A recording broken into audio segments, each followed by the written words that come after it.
ख़वातीन हज़रात, health and wellness के इस चौथे प्रोग्राम में मैं राशिद हुसैन सैयद अपने मेहमान शम्सुल हुदा साहब के साथ आपको खुशामदीद कहता हूँ। ये programme Canadian association of Pakistani pharmacist CAPP cap और टाइम्स टीवी के मुश्तरका ताउन से आपकी खिदमत में पेश किया जा रहा है और इसका बुनियादी मकसद ये है कि सेहत के उन चीज़ों को एक आसान लैंग्वेज में, आसान ज़ुबान में आपके सामने पेश किया जा सके, जिससे आप, हम और हम सब अपनी सेहत का ख्याल रख सकें। आज हम जिस मौजू पर गुफ्तगू करने जा रहे हैं ये बहुत इंटरेस्टिंग, वाकई बहुत दिलचस्प सब्जेक्ट है। मैंने अपने बाज़ फार्मासिस्ट दोस्तों से मशवरा किया कि किन चीज़ों पे गुफ्तगू करनी चाहिए, और उनमें एक चीज़ जो अक्सर लोगों ने जिसको अंडरलाइन किया कि तुम H. पायलोरी पे ज़रूर एक प्रोग्राम करो कि बहुत से लोग इससे मुतासर हैं। अब H. पायलोरी क्या है, ये तो आसान ज़ुबान में हम कह रहे हैं। इसका जो असल नाम है वो हेलिकोबैक्टर पायलोरी है, इसलिए इसे आमतौर पर H. पायलोरी कहा जाता है। तो Huda sahab, it's over to you. What is H. Pylori? Thank you very much. आपने जैसे कहा, हमारे एक दोस्त है डॉक्टर खुर्शीद, वो प्रैक्टिस करते हैं कनाडा में भी और USA में भी। उनकी भी ख़ास रिक्वेस्ट थी कि आप H. पायलोरी पे ज़रूर बताएं लोगों को, और बुनियादी तौर पर इसकी बहुत ज़्यादा ज़रूरत है। सर, मुझे भी मलिक सज्जाद हमारे क्लास फेलो थे सन 85 के फार्मेसी बैच के, जो रजिस्टर्ड फार्मासिस्ट हैं, और मलिक ने बहुत इंसिस्ट किया कि you must do it, so we are here finally. H. Pylori जो है ये भी बहुत पुराना मतलब नहीं है, ऑलमोस्ट 40 इयर्स का है सिलसिला, जिसको एक ऑस्ट्रेलियन साइंटिस्ट, दो साइंटिस्ट ने डिस्कवर किया। पहले तमाम हम लोगों ने फार्माकोलॉजी पढ़ी, तमाम चीज़ें पढ़ी, उसमें यही था कि हरी वरी और करी जो है वो आपको गैस्ट्राइटिस पैदा करता है, चीज़ें करता है। लेकिन अब ये पता चला कि H. Pylori is the main culprit जो हमारे गैस्ट्राइटिस और ड्यूडेनल अल्सर और इवन द कैंसर, जो गैस्ट्राइटिक कैंसर, ये प्रोवाइड करता है। ये ख़ास किस्म का बैक्टीरिया है। बैक्टीरिया बहुत कम कैंसर, बल्कि ये this is the only bacteria H. Pylori जो कि कैंसर ये करता है। That's very interesting. The only bacteria that can cause cancer. आप तो डरा रहे हैं सर? नहीं, मैं कह रहा हूँ कि आप प्रिकॉशन भी कर सकते हैं। 50% लोगों के अंदर ऑलरेडी H. पायलोरी होती है, लेकिन मोस्टली उसका एसिम्प्टोमेटिक वो है, तो वो मतलब आपको पता भी नहीं चलता है। लेकिन जिन लोगों को पता, डिपेंड करता है पर्सन टू पर्सन। बाज़ औक़ात ज़िंदगी भर आपको पता नहीं चलेगा, बाज़ औक़ात होता है। ये ख़ास किस्म का बैक्टीरिया है जो कि आपके जो आपको गैस्ट्राइट वो है, जो एनवायरनमेंट है आपका स्टमक का, उसके अंदर वेरी हाईली एसिडिक होता है, उसमें वो सर्वाइव करता है। उसकी वजह यह है कि वो एक ख़ास किस्म का लेयर अपने इर्द गिर्द रखता है, एक ख़ास एंजाइम। तो वो एंजाइम उसको प्रोटेक्ट करता है, उसके अंदर से ख़ास किस्म की चीज़ वो रिलीज़ करता है, यूरिया, उस एंजाइम के ज़रिए ब्रेक करता है यूरिया और एमोनिया। तो यूरिया में को ब्रेक करके एमोनिया और कार्बन डाइऑक्साइड वो करता है। तो वो एमोनिया उसको एनवायरनमेंट को वो उसके लिए साजगार बना देता है। उस एसिडिक एनवायरनमेंट में वो असरअंदाज उसके ऊपर नहीं होता है, और फिर वो अपना काम दिखाता है। मुख्तलिफ जो आपका लेयर है उसको एपिथेलियल लेयर है, और एक उसको ब्रेक इन कर जाता है, ब्रेक इन करता है आहिस्ता आहिस्ता, बहुत क्विकली नहीं, लेकिन it takes time, long time. आहिस्ता आहिस्ता उसके साथ स्टक हो जाता है, फिर वो आहिस्ता से वहाँ इन्फेक्शन प्रोवाइड करता है, फिर वो आपके अल्सर में वो चेंज हो जाता है। तो ये इसका मेजर रोल है, जिसकी वजह से आपको तमाम चीज़ें, गैस्ट्राइटिस और तमाम चीज़ें जो पैदा होती हैं, रिफ्लेक्स होता है। This is one of the reason. Sir, इससे पहले कि मैं प्रिकॉशंस की तरफ आऊँ, एक सवाल मेरे जहन में आता है कि इसके सिम्टम्स क्या हो सकते हैं कि H. पायलोरी से कोई इन्फेक्टेड है इस बैक्टीरिया से? वो मुख्तलिफ़ किस्म के आपको नोज़िया, ब्लोटिंग, मुख्तलिफ़ किस्म की गैस्ट्राइटिस और मुख्तलिफ़ चीज़ें होती हैं जो आपको मतलब सिम्टम में आती हैं। तो उसमें मोस्ट ऑफ द डॉक्टर के पास जब आप जाएंगे तो या तो आप खुद ही कह दें कि भाई आप एच पायलोरी का आप एक टेस्ट करा दें, और फिर अगर वो होता है तो फिर आप उसकी ट्रीटमेंट कर लें।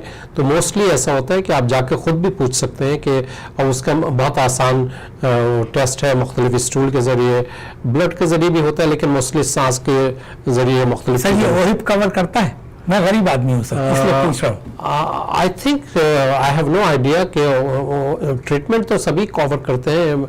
ओहिप टेस्ट का मुझे नहीं मालूम कि टेस्ट अब, लेकिन बहुत ज़्यादा एक्सपेंसिव भी नहीं है इसका टेस्ट।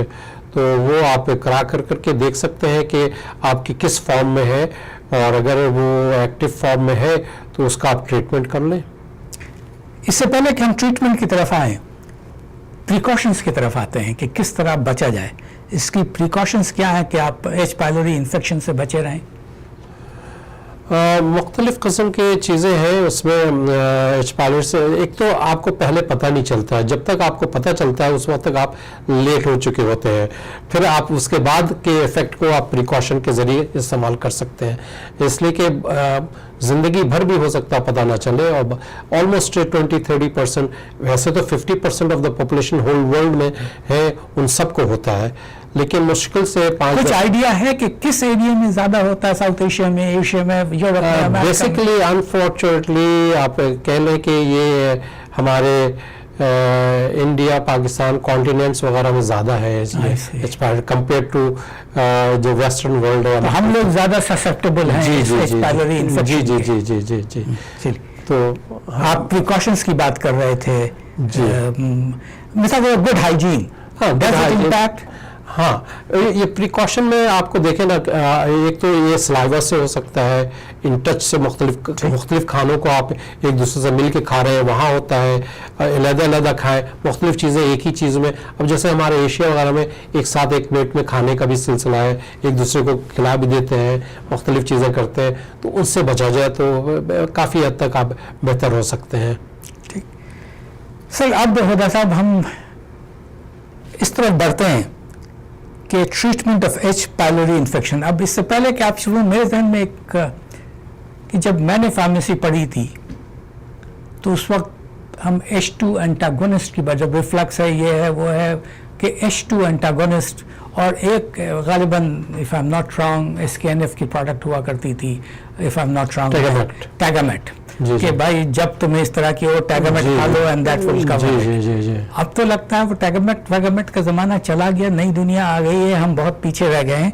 तो उस पर कुछ आप फरमाइएगा। हाँ, इसमें चूँकि मसला ये है कि ये बहुत सारे आजकल जो है नई टेक्नोलॉजी में, नई इसमें तीन किस्म के एंटीबायोटिक देते हैं, मुख्तलिफ किस्म के H2 ब्लॉक कर देते हैं, और मुख्तलिफ वो बेसिकली H2 ब्लॉक वो जो है वो उसमें इनहिबिटर जो है उसको क्या करते हैं, आपका जो एसिडिक एनवायरनमेंट जहाँ पर होता है उसको न्यूट्रलाइज कर देता है, फिर दूसरी एंटीबायोटिक। लेकिन एंटीबायोटिक में मसला ये है कि बहुत रेजिस्टेंस चूँकि प्रोवाइड करता है, तो इसलिए अब 3 मुख्तलिफ किस्म के एंटीबायोटिक देते हैं सिमल्टेनियसली।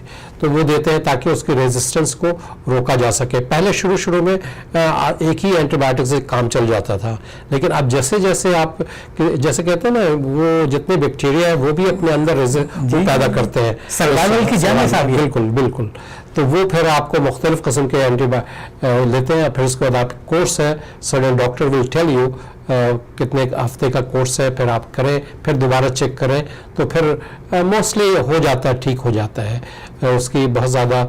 हाँ, लेकिन ये कि अगर आप मुस्तकिल देसी इलाज कर रहे हैं, चीज़ें कर रहे हैं और उसको बढ़ते दे रहे हैं और आपको अल्सर हो गया, अल्सर से वक्त इलाज करना चाहिए। प्रोटॉन पंप इनहिबिटर्स के मुतालिक क्या ख्याल? जी बिल्कुल, ये सब चीज़ें आप इस्तेमाल कर सकते हैं। कॉम्बिनेशन आपको ट्रीटमेंट है, doctor will tell you in a better way.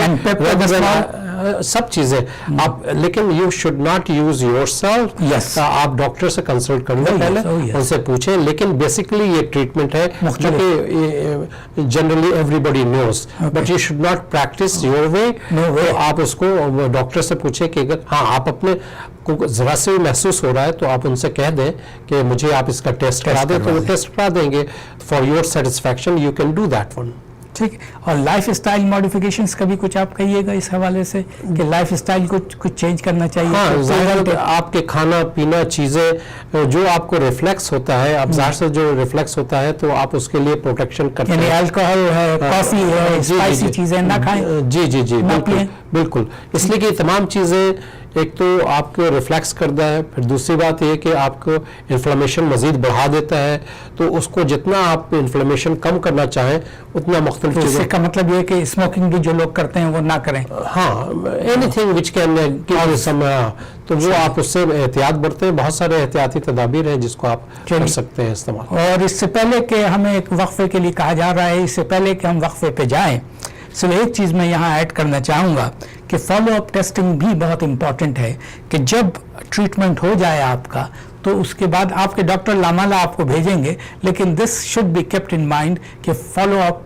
Testing हो जाए ताकि बिल्कुल ये बात वाज़ेह हो जाए कि you are free of that infection of H pylori. बहुत शुक्रिया। थोड़ी देर के बाद हम आपसे फिर मिलते हैं।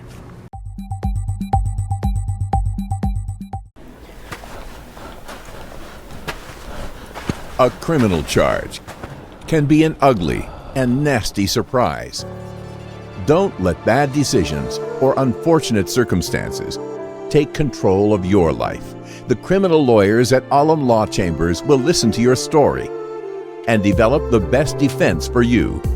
Nothing in life is more important than your freedom. Reliable and affordable. Alam Law.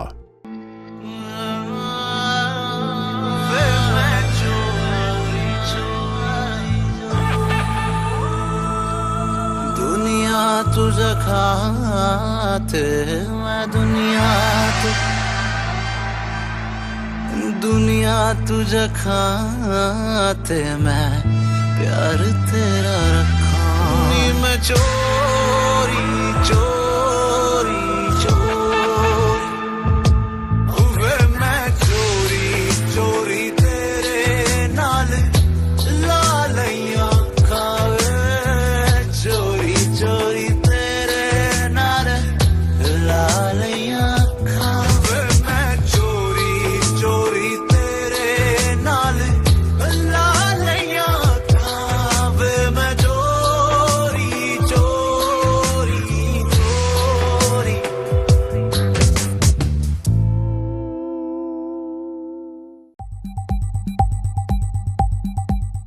ख़वातीन हज़रात, हेल्थ एंड वेलनेस के इस प्रोग्राम के दूसरे हिस्से में हम आपको फिर खुश आमदेद कहते हैं। शमसुल हुदा साहब मेरे साथ तशरीफ़ रखते हैं। थोड़ा सा हम और आगे चलते हैं कि इस बीमारी में, इस इन्फेक्शन में अर्ली डायग्नोसिस बहुत ज़रूरी है। बिल्कुल। ये कैसे किया जाए कि अर्ली डायग्नोसिस कर लें हम, ये कैसे मुमकिन है? अर्ली डायग्नोसिस का मतलब यही है कि अगर आपको ज़रा सा भी वो तमाम सिम्टम्स आपके अंदर हैं तो you should have to consult your doctor. अपने आप से आप पूछे उनको कि मुझे ऐसा एहसास हो रहा है कि इट फील समथिंग कि एसिडिक हो रहा है, ब्लोटिंग हो रही है, नोजिया हो रहा है, रिफ्लेक्स बहुत ज़्यादा है, बेचैनी कैफियत तो और तेज़ाबियत जिसे कहते हैं वो सब है, तो फिर आप डॉक्टर से एक ओपिनियन उनसे ले लें कि एक टेस्ट आप हमारी करा दें एच पायलोरी की, ताकि वो देखें कि आपके पास एच पायलोरी तो मेन कल्प्रिट नहीं है जो आप जिससे आप सफ़र कर रहे हैं, और वरना फिर वो डॉक्टर अपने हिसाब से कोई वो ट्रीटमेंट आपको देगा।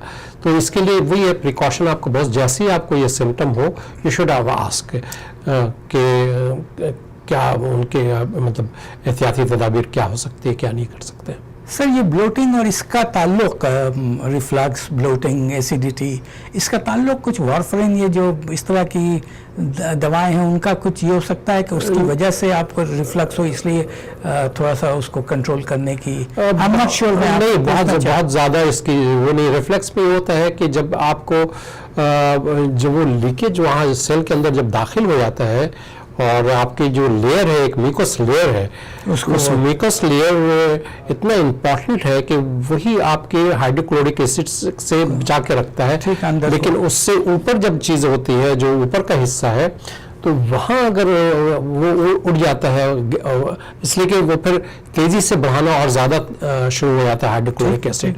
इसलिए कि जब उसमें कमी होती है तो कहता है और बढ़े, तो आपको फौरन रिफ्लेक्स हो जाता है, खट्टी डिकार या जो भी है इस किस्म की चीज़ें आ जाती है। तो इसका मतलब ये है कि वो जब उस म्यूकस लेयर को अगर आप ब्रेक हो जाता है या किसी वजह से, तो बहुत सारे प्रॉब्लम हो सकते हैं। इसलिए कि वो वाहिद चीज़ है जो बचा के रखती है आपको एसिड लेयर्स के। अल्लाह ताला की क्या कुदरत है कि वो इतना एसिडिक होता है कि अगर आप किसी कॉइन पर डाल दें तो कॉइन आहिस्ता आहिस्ता घुलना शुरू हो जाएगा।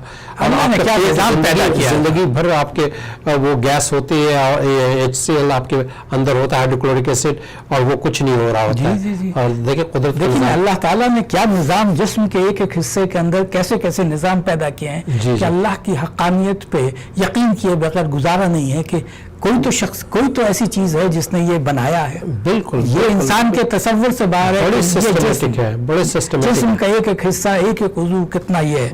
बहरहाल, reverting back to our subject, किसी को उबकाइयाँ आ रही हैं, खट्टी डकारें आ रही हैं, एसिडिटी है, रिफ्लक्स है, तो कौन से खाने यानी H. पायलोरी तो अपनी जगह डायग्नोस होना वो है कि नहीं है, वो एक अलग चीज़ है, लेकिन उसके अलावा भी कौन सी फूड्स, कौन सी चीज़ें खानी चाहिए कि उससे कुछ काउंटर किया जा सके। मुख्तलिफ लोग मुख्तलिफ चीज़ें खाते हैं, जिसमें आप सब्जियां वगैरह का ज़्यादा इस्तेमाल कर रहे हैं। स्पाइसी फूड के इस्तेमाल से बचें आप, जितने भी हैं स्पाइसी फूड है, जो भी चीज़ें इन्फ्लेमेशन और रिफ्लेक्स पैदा करती हैं उनसे आप बचें।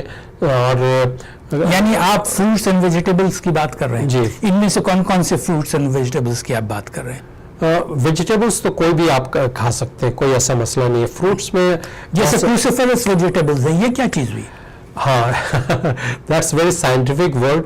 बेसिकली जितनी भी गोभी की फैमिली है, जिसमें आप बंद गोभी हो गई, गोभी हो गई, या उसमें बेसिकली वही ऐसा, यानी आप गुलाब के फूल की बात नहीं कर रहे हैं, आप गोभी का फूल खिलाने का पूछ रहे हैं। तो वो तमाम चीज़ें उसमें हैं और it's very beneficial.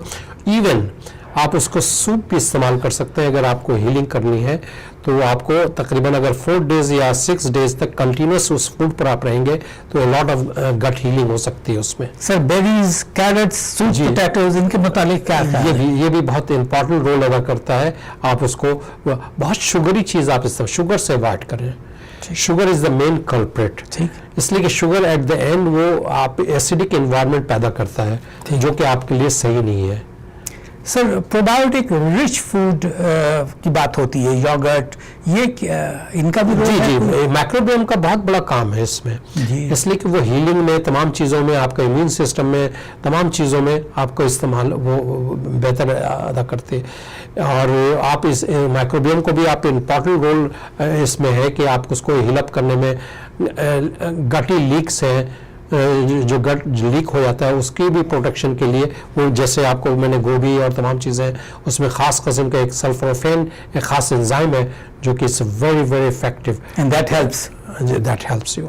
Whole grains हैं, ये तमाम चीज़ें बोथ माइक्रोबियम को भी आपको इफेक्टिव हैं और आपके खुद अपने इसके प्रोटेक्शन के लिए भी बात है, ताकि आपको इन्फ्लेमेशन ना हो, कॉर्टिजोल ना डेवलप हो, जो ख़ास तौर पर स्ट्रेस प्रोवाइड करता है और ख़ास दूसरी चीज़ें इन्फ्लेमेशन में पैदा हो जाती हैं, उसको आप जितना रिड्यूस करना चाहें कर सकते हैं। प्रोटीन्स का जिक्र आता है, खुसूसन लीन प्रोटीन्स का। लीन प्रोटीन से क्या मुराद है? मतलब उसमें फैट कंटेंट कम हो, ठीक, तो वो चीज़ें आप इस्तेमाल ना करें, कम करें, इसलिए कि यानी रेड मीट अवॉइड करें। This is what you want to say? कर सकते हैं वैसे, लेकिन आप जितना आप कर सकते हैं वो अच्छा है आपके लिए, इसलिए कि फिर अब देखिए, मैं ये नहीं कहता हूँ, किसी चीज़ को मना नहीं कर रहा हूँ। You can do everything in moderation. कुछ चीज़ें जो बहुत ज़्यादा हैं उसको कम कर लें, जैसे जो बहुत ज़्यादा आपके स्पाइसी फूड है, उसके अलावा आप सब चीज़ें खा सकते हैं। आप बहुत ज़्यादा ऑयली ना करें, जो भी चीज़ें आपको इन्फ्लेमेशन पैदा करते हैं या गैस्ट्राइटिस पैदा कर सकते हैं। Sir, green tea and manuka honey. Manuka honey क्या चीज़ है? Manuka honey is a very good actually और वेरी एक्सपेंसिव बेसिकली।